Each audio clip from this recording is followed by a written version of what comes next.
So on March 1st, a Brain Awareness Campaign promo episode featuring graduate student Alex Grizel. In honor of Brain Awareness Week, hosted by the University of Tennessee, Knoxville, we will be releasing an episode each day this week with a guest. We will be interviewing someone on a specific topic within neuroscience. For our first episode, we have Dr. Rebecca Prosser with us. Hi. Hi. So Dr. Prosser, just tell us a little bit about yourself. So what do you do here at University of Tennessee, and what is your main focus of research? So I am a professor in the Department of Biochemistry and Cellular and Molecular Biology, and I'm also the director of the NeuroNet Research Center. So that stands for the Neuroscience Network of East Tennessee. So those are my official titles. Right. My research is focused on circadian rhythms, which are just the daily rhythms that we experience in our bodies every day. We're most familiar with the sleep-wake cycle, but there's rhythms in essentially all aspects of our behavior and physiology. And they're controlled by a clock in the brain that keeps 24-hour time. So my research is focused on how that clock stays synchronized with the environment, and what are the different signals that can affect its activity, as well as looking at how other things like drugs of abuse or stress or other things can affect the circadian clock. Awesome. Yeah, that sounds really interesting. So you just mentioned like what circadian rhythm was. So in relation to sleep cycles, what are some other examples of the cycles that can be controlled by different circadian rhythms? So other rhythms that we might be less familiar with going on is our body has a temperature rhythm. So your temperature is higher in the day than it is at night. Your heart rate has a rhythm that's higher in the day versus the night. Most of your hormones have rhythms that have peaks at various times across the day, either the day when you're going to sleep or in the middle of the night. So as I said, pretty much everything that's going on in your body and how you are behaving has a connection with the circadian clock in your brain. So you briefly mentioned hormones. So what other molecules are you looking at in your research in relation to circadian rhythm? So in terms of regulating the clock, the primary neurotransmitter in the brain that is doing that is glutamate. And that is signaling when there is light stimulation to the clock. So the clock is primarily synchronized to the environment by the light-dark cycle, the sun going up and down. When the sun goes up, when there's light, that causes the release of a neurotransmitter, glutamate, that causes a shift in the clock to maintain its proper synchronization. But there's lots of intracellular and extracellular events that are associated with that release of glutamate that determine whether it's going to cause a phase advance, a phase delay, or no effect at all on the clock. Okay. All right.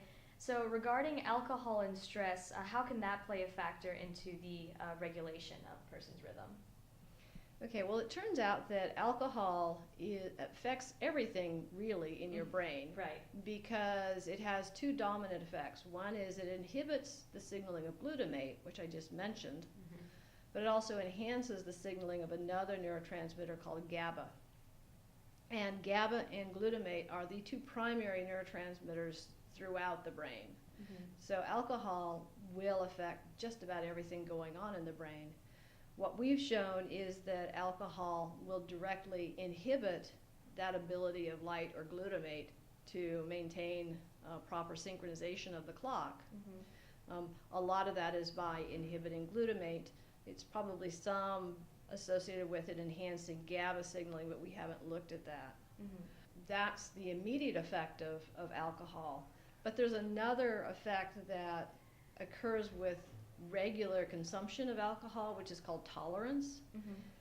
So as you have alcohol very frequently, your body adapts to that and it decreases its sensitivity to these effects of alcohol in the brain. And we've shown that tolerance or desensitization occurs within the clock as well. And so these are studies we've done on mice, not on humans. But if you allow the mice to consume alcohol for varying amounts of time, they become desensitized to it. So the ability of alcohol to inhibit the clock decreases over time. And again, we're looking at what the cellular mechanisms of those changes are. Explain a little bit more about the electrophysical recordings of the Suprachiasmatic nucleus. You're right that we are looking at the clock, monitoring the clock using electrophysiology. So some of our work is done in my lab using an in vitro or out of the body preparation. And most of this work is then collaborating with other labs that are looking at the behavior of the animals. So what we are doing is we can actually take the SCN, or the suprachiasmatic nucleus, which is where the circadian clock is located in the brain. We can take it out in a slice of brain tissue and maintain it in vitro in a chamber that keeps it warm and oxygenated and given glucose and everything to keep it alive. We can keep it going for a couple of days. And that allows us to apply chemicals directly to the clock and then look at how that's affecting the phase of the clock. Which to me is just super awesome, that you can actually have a piece of the brain maintaining 24-hour rhythms completely separate from the animal. So we can apply glutamate or alcohol or any other compound to these brain slices and look and see how it's shifting the clock. Now, how are we looking at the clock? It turns out that the neurons in the SCN, in the clock area, are firing their action potentials, their electrical signals, that they do this spontaneously, but the rate that they are firing these action potentials varies over the 24-hour day. So they are most active during the daytime, and they are least active at night. And if we do nothing to the brain slices, we know pretty much when that peak in neuronal activity is going to occur. It's right in the middle of the daytime. And so we are monitoring the action potentials these neurons are generating to determine what time the SCN as a whole says it is. And if we give a treatment to the slice to look to see if it's phase shifting the clock, we can see whether that rhythm in neuronal activity is advanced by several hours or delayed by several hours to determine whether we have shifted the clock. I'm still in awe of the fact that you can still take just a slice of the brain and keep it essentially just alive away from the rest of the cortex, from the organism. It's just, man, that's just really cool. Yeah, we found out about that back when I was a graduate student, and to me that just opened up so many possibilities of how we can study how the clock actually works, because you're not having to do injections in the animal or get the animal to consume something, or wonder if you do give an injection, how much of that is getting into the brain and into the specific area of the brain, and how long it's there before it gets metabolized, and all of these issues which you have to be concerned about when you're working with whole animals. We could just bypass that and look directly at what's happening in the clock itself. Wow. All right. So this is going slightly away from all of the different research methods that we just talked about, but how did you get involved with research with the circadian rhythm? Like, what inspired you to get involved with this?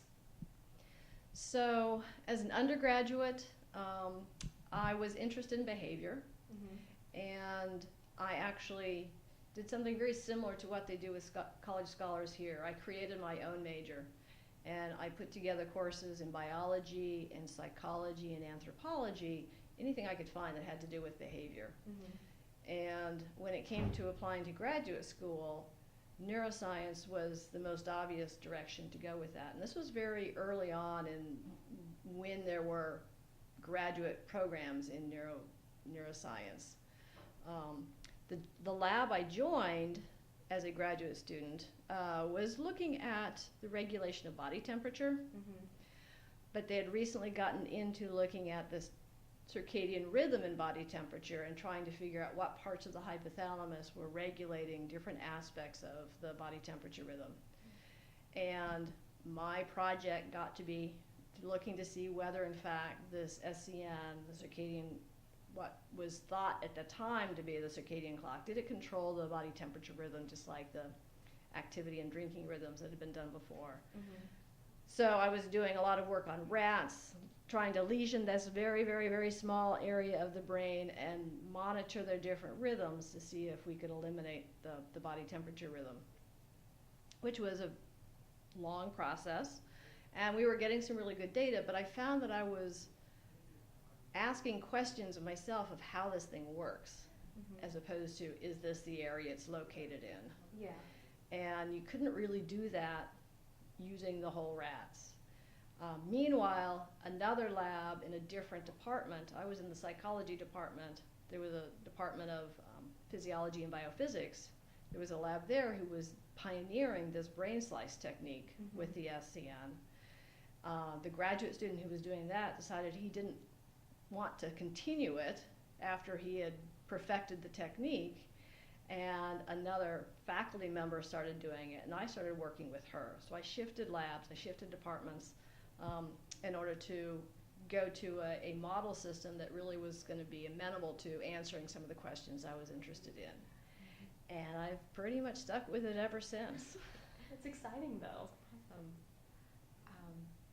Okay, so if someone wanted to go into the field of researching circadian rhythms, what would be their options, or what steps would they need to take to pursue this goal? It would really depend on what aspects of circadian rhythms they wanted to study.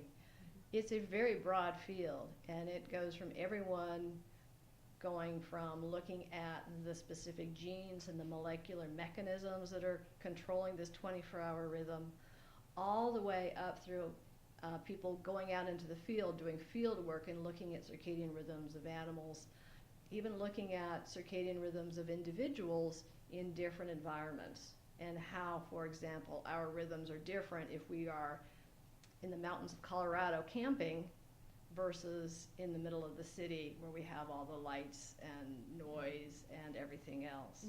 So you can be studying circadian rhythms coming from many, many different disciplines.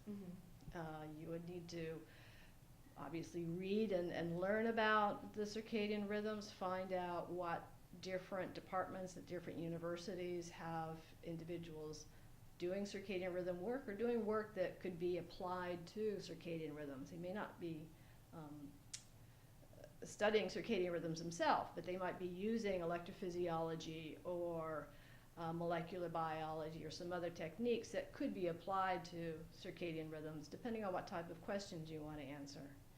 So it's one of these things where you can really get into it from lots of different directions, using lots of different techniques, and you just want to do a little bit of research to figure out where you want to do it. Could you tell us a little bit about what exactly is going on in the neuroscience field around campus right now?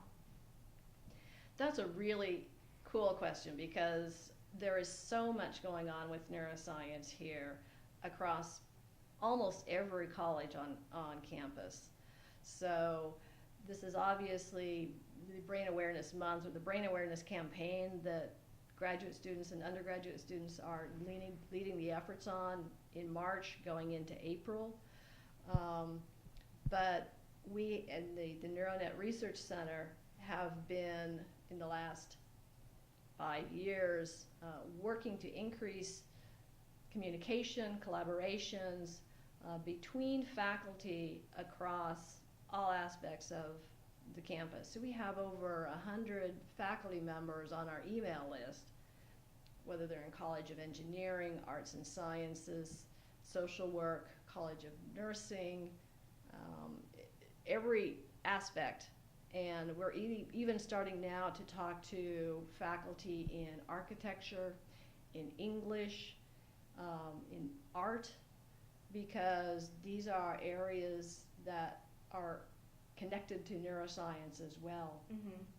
We have been supporting seed grants for collaborative research projects, have brown bag seminars, we've been doing workshops and various training activities. We are connecting with individuals at the Medical Center, with the Pat Summit Clinic, with the Brain and Spine Institute, with the Cole Neuroscience Center there. There are scientists at ORNL as well who are interested in neuroscience.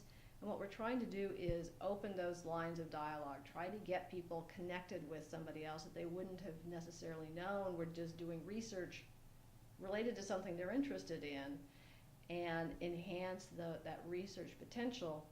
At the same time, we're strengthening the graduate and undergraduate neuroscience education. So the interdisciplinary major in neuroscience at the undergraduate level was started about 5 years ago. It's going to be transitioning to its own major outside of the interdisciplinary program starting this fall, we hope. And it's got over 350 majors in it right now. It is a huge major. We're starting a graduate minor in neuroscience that graduate students, regardless of what department they're in, they're getting their master's or their PhD, they can add this minor onto their degree and really show what sorts of activities and research they're involved in graduate school. Mm-hmm. So we are super excited about what's going on with neuroscience and how much it's grown in the last few years, and hopefully how it's going to continue growing going into the future. So all of these big pushes with connecting to different majors on campus, different organizations outside of campus, and pushing for neuroscience to be its own major, and then the graduate minor, what has, I guess, caused this huge push and how it's all happening? This big, I guess, it's almost like a movement, it feels like. It is a movement. It actually started, the first thing that happened, several things happened early on to get all of these things started. One was we got a new dean of the College of Arts and Sciences, Terry Lee, who came in, a new dean. She happens to be a neuroscientist, a circadian biologist. Even better. Even better. And so she was very supportive of anything that could enhance neuroscience on campus. At the same time, there were several very active undergraduates in the College Scholars Program who had an interest in neuroscience, and they said, you guys need to start an undergraduate major in neuroscience. And they really pushed to do that, and they started the Advancement of Neuroscience Club to get interest growing. And the other thing that was quite sad, but it did spur things on, was when Pat Summitt announced that she had Alzheimer's. Mm-hmm. And that really raised awareness across campus and the community about Alzheimer's, how it can affect anybody at any age. Mm-hmm. And there was so much that we needed to do to figure out, how do you diagnose Alzheimer's? What are the causes in the brain that are changing with Alzheimer's or other dementias, and how can we treat it? These are all questions we're still working on very hard, but having someone like Pat Summitt with the courage to come out and say early on in her diagnosis that she had Alzheimer's and it wasn't going to stop her, I think was another really big impetus to get science, neuroscience work going on campus. Wow. That's awesome. Yeah, that is really awesome. Okay, I think that's all we have. So thank you so much for tuning in, and we want to thank Dr. Prosser again for just taking some time to talk to us about what she does, all this amazing stuff that's going on around campus and in the community here in East Tennessee. So definitely tune in for the rest of the Brain Awareness Week episodes that we will be releasing each day, and we hope to see you again soon.